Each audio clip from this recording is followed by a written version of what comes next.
Sunday, May the 13th. It's Mother's Day, Jennifer. Happy Mother's Day to all the mothers out there. Big day here at Ajax Downs because we're giving away flowers to the first 100 mothers and a betting voucher. But I have one question. How do you prove you're a mother? We could have a wallet full of pictures of children, I guess. There you go. That would be a really good start. You pull out the wallet and you show your kids, and if you don't have any kids, you just buy the wallet that's got the picture of those kids. That's and right. You just leave Actually, it in you know there, what? right? When people don't even have wallets, they just take their phone and they'll just start scrolling through photos of kids, and then there you go. You have a flower and a betting voucher. And get your betting voucher and start making some bets today because there's some good races. There are some good races. Yeah, I think I've got a couple of winners up my sleeve today, even though I don't wear sleeves today. Short sleeves. Anyways, May 13th, day number 2 here at Ajax Downs. Quarter horse racing, if that's your thing, this is the place to be. And let's start it off with race number 1 today. Race number 1, interesting type of race. It's a race that's going 250 yards. These are 3-year-olds and up. Never won 2 races in their life. And I don't know. I kind of liked one in here. Let's see if we're on the same page. Well, I went with one of the 2 horses for trainer Jason Pascoe in here and owner Melina Quichin, but I went with the Colt, number 3, Carneros, and I see that you and Doug went with the filly, AJ Chicken in 15. She was the co-high top point filly last year, 2-year-old filly.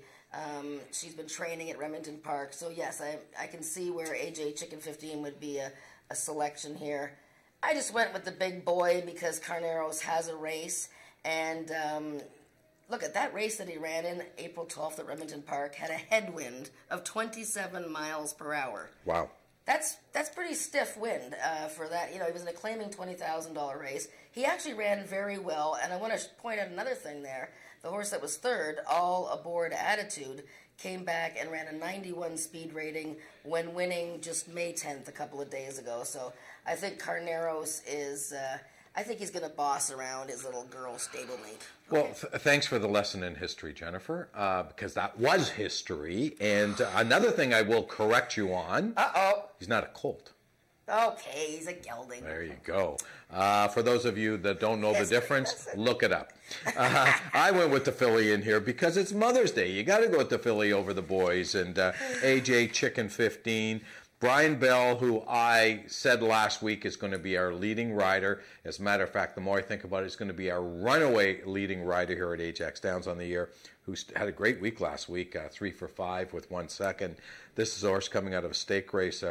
Just got beat in a stake race, got beat to a horse called Had to Be Ivory. And if anyone has been following Ajax Downs at all in 2017, Had to Be Ivory is just a really, really nice horse. So I went with the 2 over the 3. Okay. Race number 2, a speed index race for 3-year-olds and up with an average speed index of 85 and under, 250 yards the distance in here. Where did we go to here, Jen? Yeah, I found this race a little tricky. I have 3 horses circled in a 5-horse field, so anyways. But I ended up going with Perfect to Look At, number 2. This gelding won his first start of last season. I find that's a really good angle to start out with if you're sort of new here. If these horses are making their first start of the year, how did they run their first start of last year? Well, this guy won. Now, it was a maiden race, mind you, but then he won again, and he actually won 3 of 8 races last year. Now, remember, this race here is for horses that have an average speed index of 85 or under. He ran against Angel's Baby TNT, number 4, who I think is the main danger. They both ran in a race for 90, an average of 90 speed index or under. So I like both of those horses. Angel's Baby TNT, you know, is so talented a filly, ridden by Ramiro Castillo for his wife, Angel Carter.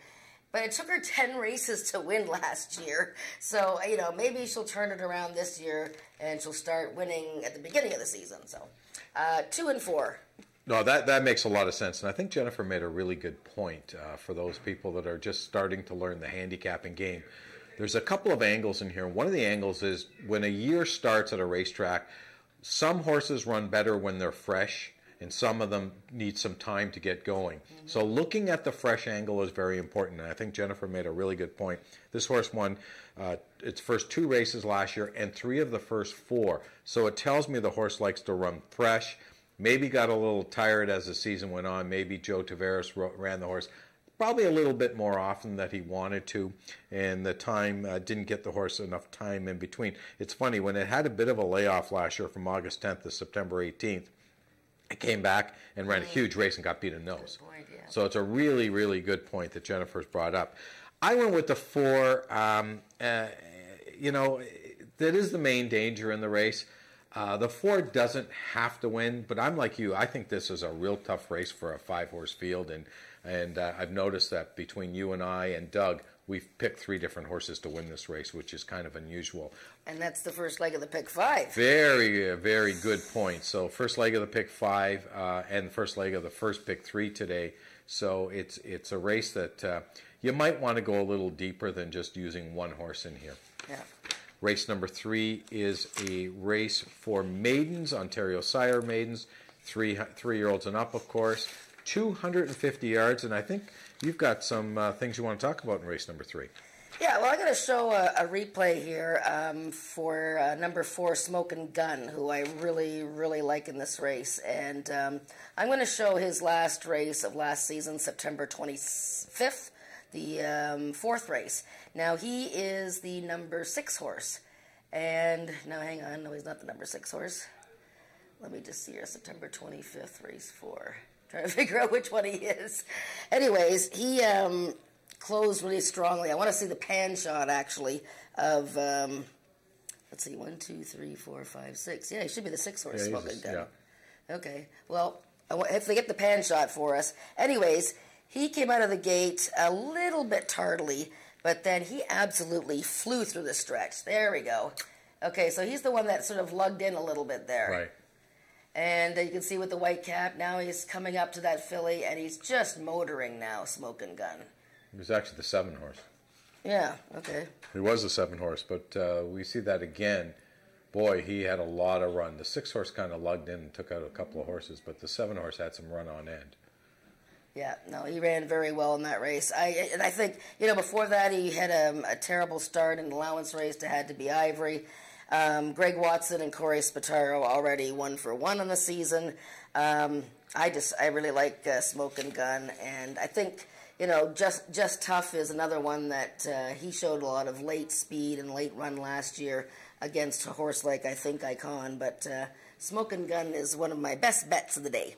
I can see why. I mean, the horse ran a big race last year, and if you look at the races, it only ran in 1 maiden race. The other races were either allowance races or stake races, or first time out the horse ran in a trial. So, again, this is another horse that got beat that had to be Ivory. Always look for horses that ran against that horse and ran decent against that horse, and this horse only got beat a length and 3/4 that day. The other horse in here is the 6 horse Just Tough. Chantal Bourgeois, the trainer, Cassandra Jeske, looking for her first win this year. This is a horse that's very, very consistent, and I think this 3-year-old gelding can be a better horse this year. So this horse can improve. I think Chantal does a wonderful job with horses, and I like a 4-6 exactor in here, pretty cold. Yep, I would agree. I think we're going to go and see Natalie somewhere.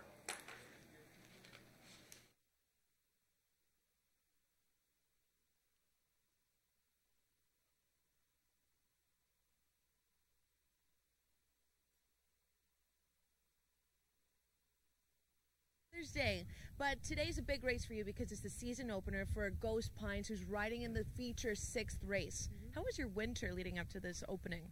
Cold and long, but good. They quarter horses started near the end of the winter, beginning of March, end of February, and they're all pretty much ready to run now. Ready to run. I'm looking forward to that 6th race. But when it comes to Ghost Pine, she'll be riding in the inside post. How do you feel about that? I feel okay about that. She's run well before from the inside. I'm not too concerned. As long as she breaks and doesn't get too buried on the rail, she should be okay. Yeah. Okay, we'll see you at the 6th race. And anybody you want to shout out for Mother's Day? My kids, Emma and Maddie, and my mom, Marlene. She's the best mom ever. So, Thank you so much for shouting them out. Back to you, Jen and Nick. Well, thank you. Nice to see you, Michelle. And it looks like you wintered well. Race number 4 She is always a... looks good. Yeah. Yeah, she does. Well, all the women in quarter horse racing look good. Well, that's good to know. Yeah, that's right. Yeah, you're right. Especially when you've had a few pops. I'm just kidding. Race number 4 coming up, going 220 yards speed index race. These are 3-year-olds and up. 75 and under the speed index. So these horses aren't the fastest horses around, but they'll all get to run with each other today. That's good, right? Yeah, well, I mean, this is a good opportunity for some of the ones that have been little problem issues or had some, some things go wrong. Look, there's 2 horses in here that I think this race revolves around, and that's both Barry Woods, James Bogar horses, Jimmy Boy's Cartel, the 1, and Duncan Lake, the 4. So Jimmy Boy's Cartel is a funny fellow. He's got plenty of ability. He won first time out last season with Brian Bell riding. He only ran 3 more times, but his thing is the gate. And I was actually out on April 30th when he had the workout from the gate, but he needed a lot of time there. He was in the gate. They put him out of the gate, in the gate, out of the gate. He was fussy. He's got a little bit of problem with the gate. Doesn't like it. If you notice some of his comments, last year, jumped out at the break, dwelt in gate, and 2016 reared at start. He's a good horse. This is a good horse. There's no question about it. Once he got sorted out when he had his workout, it was good.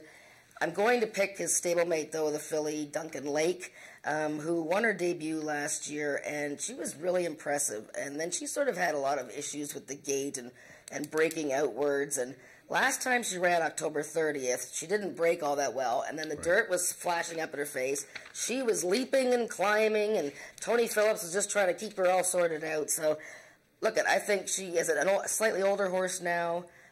She's in the new stable of James Bogar, so I think Duncan Lake is going to surprise them, and I like the 4-1.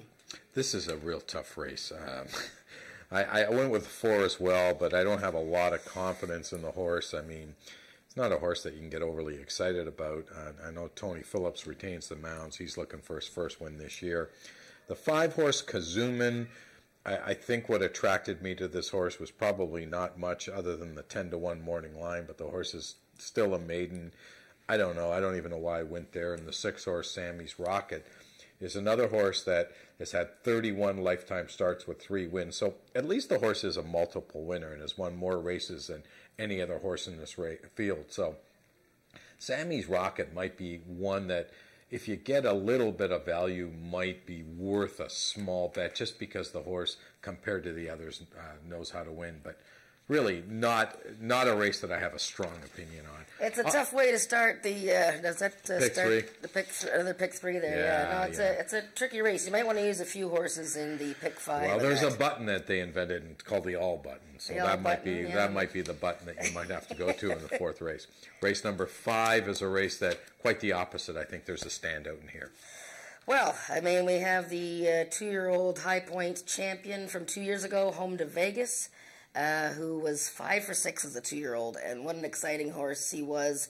The only time he lost was when Tony Phillips fell off of him. So then comes last year, and you know what? He ran great races all the way through, Nick. I mean, he's a wonderful horse, but he didn't get lucky. He had more bad luck than anything.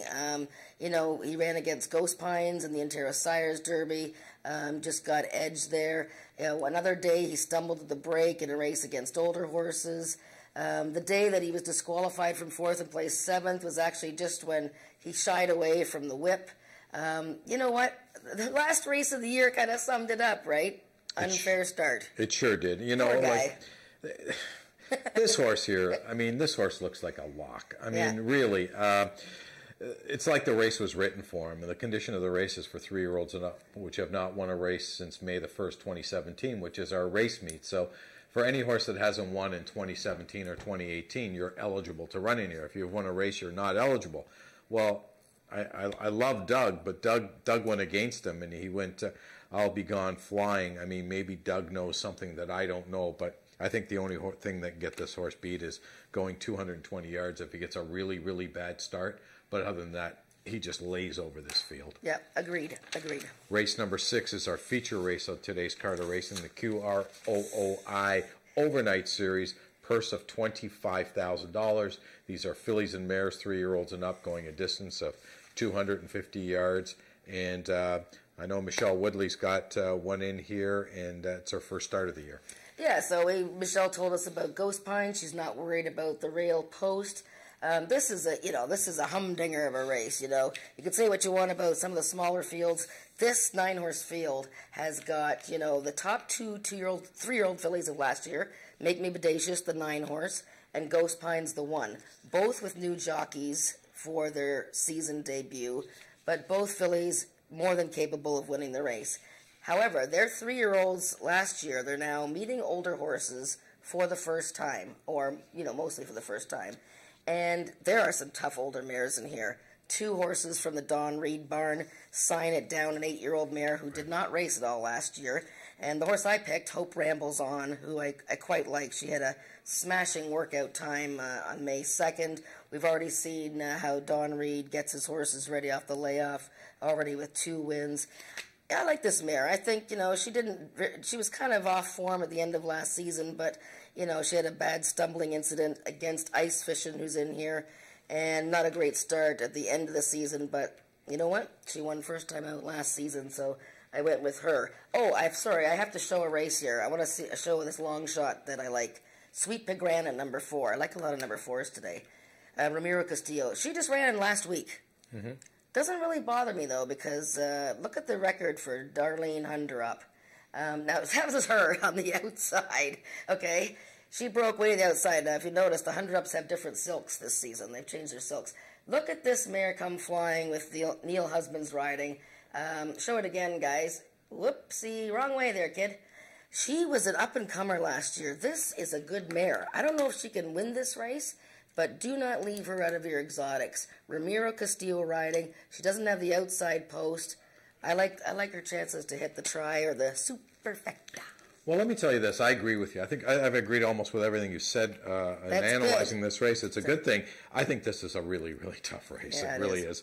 Yeah, I did pick Ghost Pines, but I still have reservations about this horse. I mean, Corey Spataro, who rode the horse the last 2 times, and Brian Bell have gone elsewhere in here, and I'm not sure why. And it's not a knock against Neil Husbands, but Corey and Brian Bell have been, top riders here for a long time, and they're pretty sharp when it comes to picking horses. And this horse is coming off a 98 speed index, so I'm not really sure why on the jockey change. I guess I can ask Michelle. I know Brian Bell does have a commitment to Don Reed, and he certainly has to ride there. And Corey probably to Greg Watson, but this is a nice mare. The 5-horse Denali Telleroff, Ed Walton, again, another rider switch. So the rider switches are really confusing me in this race. Not that I think that the riders are the smartest guys in the world, but, you got to respect when they've decided to go to another horse. It certainly means something. You see it at Woodbine all the time. Sometimes I see De Silva on horses. I'm saying, why is on this horse and not on the other one?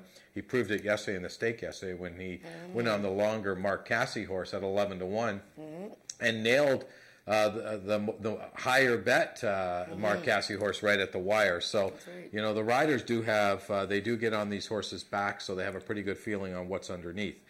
Now, having said all of that, and I've been rambling on, I do like Hope Rambles On, too, because I think this horse is probably primed to run real well today. Don Reed does a very good job with these type of horses, and Brian Bell, I predicted last week that he's going to be our leading rider. So, but boy, you can talk about Sign It Down, you can talk about Ice Fishing, you can talk about Your Long Shot, Sweet Pagrana, Make Me Bodacious. This is a real tough race. So if you've got an opinion, stick with your opinion, because I think there could be a bit of a price in here. If it's not in the win end, could be in the second place, and we could have a large payoff. Anyways, that's our show, Talking Quarters. Again, thanks to all the mothers who are here at Ajax Downs. Go get your free flower, your free betting voucher, and thanks for joining us, and we'll be with you all day today. We'll take it up to Frank Ferrari for the changes on today's Carter Racing.